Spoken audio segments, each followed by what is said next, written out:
ओम अखंडमंडलाकारं व्याप्तं येन चराचर तत्पदं दर्शितं येन तस्मै श्रीगुरवे नमः। ओम शुक्लं ब्रह्मा विचारसार परममद्यं जगद्व्यापिनी वीणा पुस्तकधारिणीमभेदं जाड्यन्धकारपहं हस्ते स्फटिकमलिकं विदधति पद्मासने संस्थितां वन्दे तं परमेश्वरी भगवतीं बुद्धिप्रदां शारदां बुद्धिप्रदां शारदां। नमस्कार दर्शक बंधु, जय जगन्नाथ। आपण को मु श्री मधुसूदन नायक मो चैनल माँ शारदा स्थित एस्ट्रोलॉजी चैनल को स्वागत करुच्ची। प्रथम आम आज दिन उपर राशिफल विषय सम्यक सूचना देवी। प्रथम आज 2025 मसीहा अक्टोबर 5 तारीख रविवार आश्विन मास शुक्लपक्ष त्रयोदशी तिथि दिवा 11 घंटा 42 मिनिट पर्यंत, पूर्वभाद्र नक्षत्र रात्रि 4 घंटा 14 मिनिट पर्यंत और कुंभ राशि रात्रि 10 घंटा 27 मिनिट पर्यंत। आज घातवार मेष राशि अच्छी एवं घातचंद्र मिथुन और मीन राशि अच्छी। आज मृत व्यक्तिर द्विपाद रात्रि 4 घंटा 14 मिनिट पर एक पाद दुष्कदोष रात्रि 10 घंटा 27 मिनिट पर्यंत स्वर्णपंचक दोष लगी रहिबो।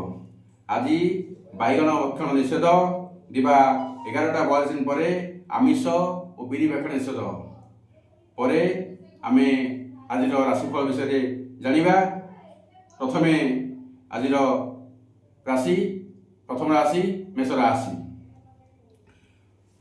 मेष राशि आज दिनटी शुभफल प्रदान करिबो।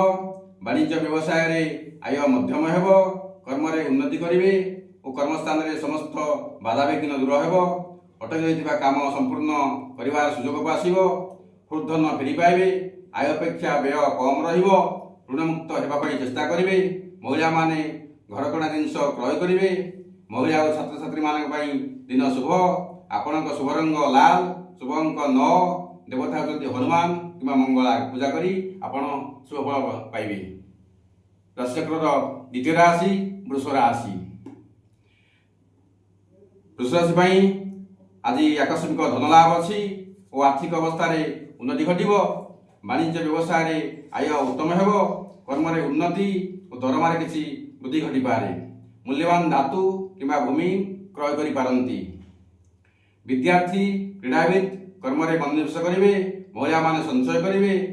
आपण माने शुभ रंग हला धला, शुभ रंग शुभ अंक होती 6।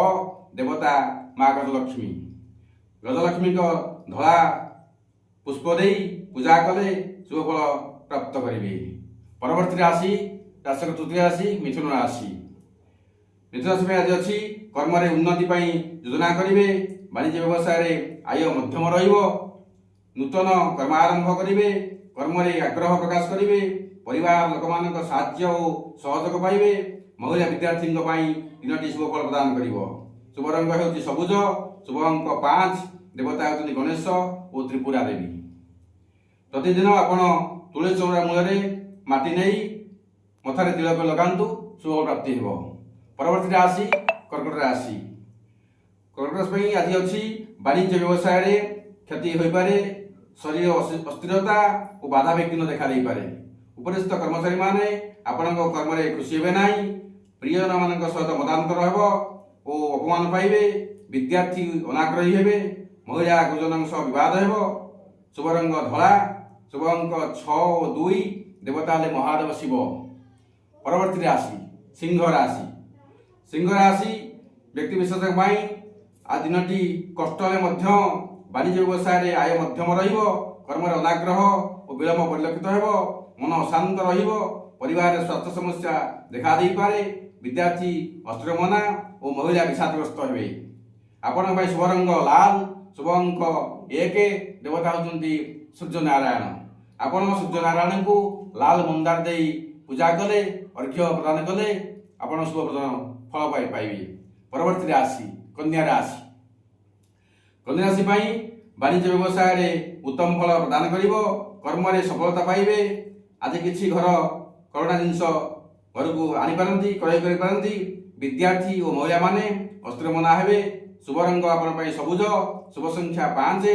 ଦେବତା ଗଣେଶ ଭଗବାନ ଗଣେଶଙ୍କୁ ରାଶି ଲଡୁ ଦେଇ ପୂଜା କଲେ ଆପଣ ଶୁଭ ଫଳ ପାଇବେ। ପରବର୍ତ୍ତୀ ରାଶି ତୁଳା ରାଶି।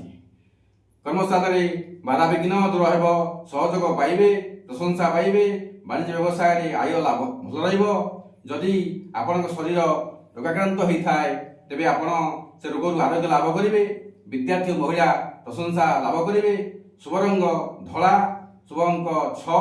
ଦେବତା ହେଉଛନ୍ତି ମା ମହାଲକ୍ଷ୍ମୀ। ମା ମହାଲକ୍ଷ୍ମୀଙ୍କୁ ଧଳା ରଙ୍ଗର ପୁଷ୍ପ ଦେଇ ପୂଜା କଲେ ଆପଣ ଶୁଭ ଫଳ ପାଇବେ। ପରବର୍ତ୍ତୀ ରାଶି ବିଛା ରାଶି। ଆଜି ସମ୍ମାନ ହାନି ହୋଇପାରେ, ଅପମାନ ପାଇପାରନ୍ତି, ପରିବାରରେ ଅଶାନ୍ତି ଦେଖା ଦେଇପାରେ, କର୍ମସ୍ଥାନରେ ଅପଯଶ ପାଇବେ, ସ୍ୱାସ୍ଥ୍ୟକୁ ନେଇ ଚିନ୍ତିତ ରହିବେ। ବିଦ୍ୟାର୍ଥୀ ଓ ମହିଳାମାନେ ବିଷାଦଗ୍ରସ୍ତ ହେବେ।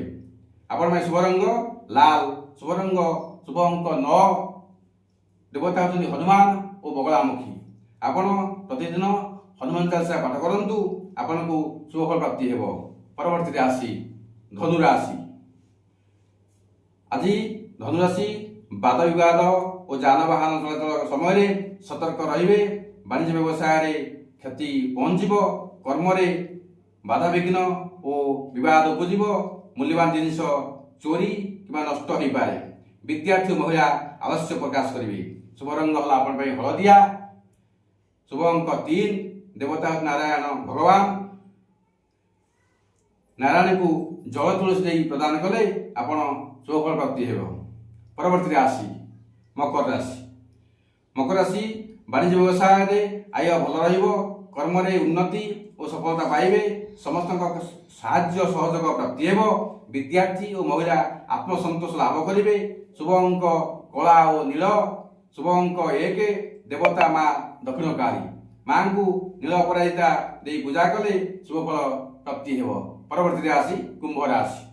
କୁମ୍ଭ ରାଶିରେ ବାଣିଜ୍ୟ ବ୍ୟବସାୟରେ କ୍ଷତି ହେବାର ସମ୍ଭାବନା ଅଛି। କର୍ମରେ ବାଧାବିଘ୍ନ ଓ ଅସଫଳ ରହିବ। ମୂଲ୍ୟବାନ ଜିନିଷ ନଷ୍ଟ, ହଜିଯାଇପାରେ, ଚୋରି ହୋଇପାରେ। ବିଦ୍ୟାର୍ଥୀ ଓ ମହିଳା ବଦକର୍ତ୍ତୀ ହେବେ। ଶୁଭ ରଙ୍ଗ କଳା ଓ ନୀଳ। ଆପଣ ପାଇଁ ଶୁଭ ଅଙ୍କ ହେଲା 8। ଦେବତା ହେଉଛନ୍ତି ଦକ୍ଷିଣକାଳୀ।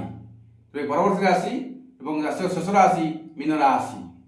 ଏହି ମୀନ ରାଶି ଆଜି ଆପଣଙ୍କୁ ସୁଖାଦ୍ୟ ମିଳିବ, ଯଶ ସମ୍ମାନ ପ୍ରତିଷ୍ଠା ମିଳିବ। ବାଣିଜ୍ୟ ବ୍ୟବସାୟରେ ଆୟ ଉତ୍ତମ ରହିବ, କର୍ମସ୍ଥାନରେ ପ୍ରଶଂସିତ ହେବେ। ମା ଲକ୍ଷ୍ମୀଙ୍କ କୃପା ଆପଣଙ୍କର ରହିବ। ବିଦ୍ୟାର୍ଥୀ ମହିଳା ମାନସିକ ଶାନ୍ତି ଓ ଶାରୀରିକ ସୁସ୍ଥତା ଅନୁଭବ କରିବେ। ଶୁଭ ରଙ୍ଗ ହଳଦିଆ, ଶୁଭ ଅଙ୍କ 3 ଓ 7। ଦେବତା ହେଉଛନ୍ତି ବିଷ୍ଣୁ ଭଗବାନ। ଆପଣ ବିଷ୍ଣୁଙ୍କୁ ରାଶି ବୁନ୍ଦି ଲଡୁ ଦେଇ ପୂଜା କଲେ ସେ ଆପଣଙ୍କ ଉପରେ ବରଦାନ ପ୍ରଦାନ କରିବେ। ତେଣୁ ପରବର୍ତ୍ତୀ ସମୟରେ ଏକ ପିଲାମାନଙ୍କ ପାଇଁ ଟିପ୍ସ ଦେବି ଯେ ଯେଉଁ ପିଲାମାନେ ପାଠ ପଢ଼ୁଛନ୍ତି ସେମାନେ ପ୍ରତିଦିନ ସକାଳ 3 ଥର, ସନ୍ଧ୍ୟା 3 ଥର ମା ଶାରଳାଙ୍କ ଏକ ମନ୍ତ୍ର ଦେବି। ସେ ମନ୍ତ୍ରକୁ ପାଠ କଲେ ସେମାନେ ଭଲ ମନେ ରହିବ ଏବଂ ପାଠରେ ଅଗ୍ରଗତି କରିବେ। ସେ ମନ୍ତ୍ର ହେଲା ଓମ୍ ଐଂ ହ୍ରିଂ ଶ୍ରୀଂ ଭାଗବାଦିନୀ ସରସ୍ୱତୀ ମମ କଣ୍ଠେ ବସମାନୟ ସ୍ୱାହା। ଏହି ମନ୍ତ୍ରକୁ ପ୍ରତିଦିନ ଜପ କରନ୍ତୁ ଏବଂ ମୋ ଚ୍ୟାନେଲକୁ ସବସ୍କ୍ରାଇବ୍ କରିବେ ଏବଂ ସେୟାର କରିବେ, ଲାଇକ୍ କରିବେ। କଲେ ମୁଁ ଆଗାମୀ ଭିଡ଼ିଓ ପାଇଁ ପ୍ରେରଣା ପାଇବି। ତେଣୁ ଆପଣମାନେ ରହିଲି ଆପଣମାନେ ଧନ୍ୟବାଦ।